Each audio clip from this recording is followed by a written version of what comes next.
Yet, the Soviet leadership stubbornly refused to acknowledge the gravity of these problems. They continued to publish fabricated statistics purporting to show economic growth. They invariably blamed any shortages on local incompetence, rather than on fundamental systemic failures. They confidently asserted to their populace that capitalism was failing miserably in the West, while communism was thriving. And the people, largely without access to independent outside information, either believed it or, at the very least, pretended to believe it. It was then that the Soviet Union made its fatal error, a mistake that virtually every empire eventually succumbs to: military overextension. In December 1979, the Soviet Union invaded Afghanistan. The stated objective was to prop up a struggling communist government that was rapidly losing a civil war.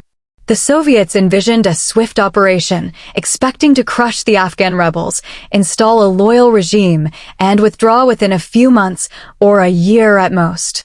This was the playbook they had successfully employed in Hungary in 1956 and Czechoslovakia in 1968. But Afghanistan proved to be starkly different. Afghanistan was, as history had repeatedly shown, a graveyard of empires. The British had famously attempted to conquer Afghanistan in the 19th century and had met with failure. Now, the Soviets were destined to learn the very same harsh lesson. The Afghan Mujahideen, receiving crucial funding and support from the United States and Pakistan, waged a tenacious guerrilla war that the technologically superior Soviet military simply could not win. Soviet casualties began to mount relentlessly: 15,000 dead, 50,000 wounded. The protracted war dragged on for a grueling 9 years, and with each passing year, the financial and human costs escalated exponentially. Simultaneously, the Soviet Union was also maintaining its colossal military presence across Eastern Europe. Allied communist regimes were established in Cuba, Vietnam, North Korea, Angola, Ethiopia, and Nicaragua. Soviet military bases were dotted across 36 countries, underpinning a nuclear arsenal of over 40,000 warheads. Its economy, with a GDP of $2.7 trillion, was the second largest in the world. In the 1970s, the Soviet Union appeared utterly permanent, indeed invincible, seemingly destined to endure for another century. However, beneath this impressive facade, the system was already decaying from within, and this insidious rot was fundamentally economic. The Soviet economy was predicated upon a fundamental falsehood, the lie that central planning could somehow consistently outperform the dynamic efficiency of market competition. It was the belief that bureaucrats in Moscow could more effectively allocate resources across 6 million square miles and 290 million people than the natural forces of prices and competition ever could. For a period, during the era of rapid industrialization focused on heavy industry, this approach appeared to work. One can, after all, centrally plan the construction of vast steel mills and enormous dams. But one cannot effectively centrally plan a mature, complex, and consumer-driven economy. It is impossible to centrally plan innovation or, indeed, to centrally plan consumer satisfaction. By the 1970s, the Soviet economy was visibly stagnating. Economic growth, which had been a robust 6% annually in the 1950s, plummeted to 3% in the 1970s and further declined to a mere 2% in the early 1980s. Productivity was falling, factories were still utilizing outdated 1950s technology, consumer goods were of notoriously shoddy quality, and shop shelves were becoming increasingly bare. The average Soviet citizen routinely waited in queues for hours simply to purchase basic necessities such as bread, meat, and shoes. And, all too often, there was ultimately nothing left to buy. We need to understand what the USSR represented at its zenith, the critical errors it committed, and how those mistakes compounded, ultimately leading to the implosion of an entire system in less than 2 years. Allow me to illustrate its dramatic rise, its formidable peak, and then its precipitous fall. For this fall serves as a sobering blueprint, and America, it appears, is meticulously executing that blueprint, step by step, year by year. The Soviet Union was forged in the crucible of revolution in 1917. By 1945, having defeated Nazi Germany at an enormous, almost incalculable human and economic cost, the USSR emerged as one of the two dominant global superpowers, standing alongside the United States. The Soviet model itself was deceptively simple: a centrally planned economy, complete state ownership of all productive assets, a rigid single-party political system, and an immense military designed to defend and aggressively expand communist ideology across the globe. For the initial 3 decades following the Second World War, this model seemingly performed with remarkable efficacy. The USSR industrialized at a breathtaking pace, rapidly rebuilding its devastated infrastructure after the war. It successfully developed nuclear weapons by 1949, thereby matching the United States in strategic capability. In 1957, it launched Sputnik, the first satellite into space, sending shockwaves of concern throughout the Western world.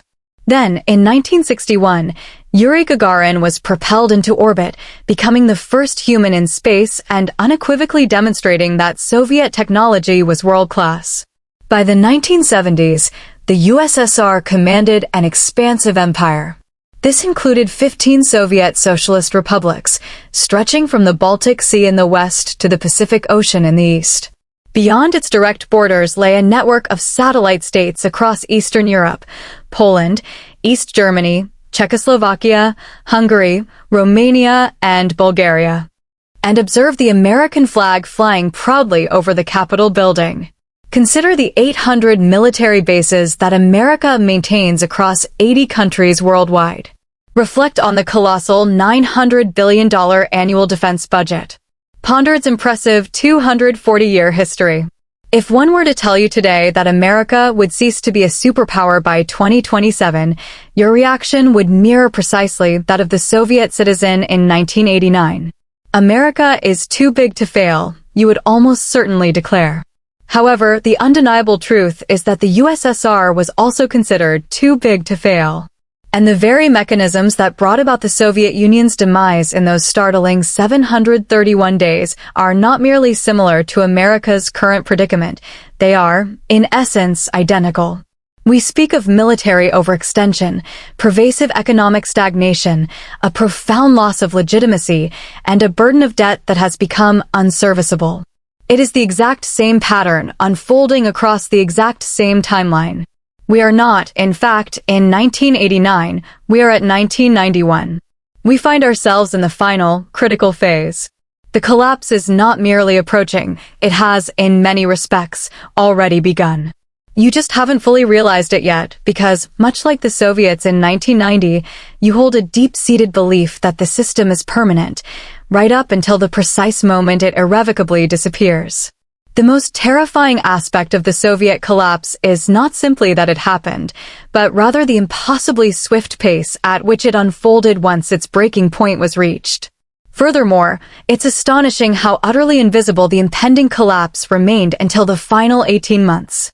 The USSR appeared utterly invincible in 1988. By 1991, it was gone. That is the incredible speed we are discussing, and that is the urgent warning we appear to be collectively ignoring.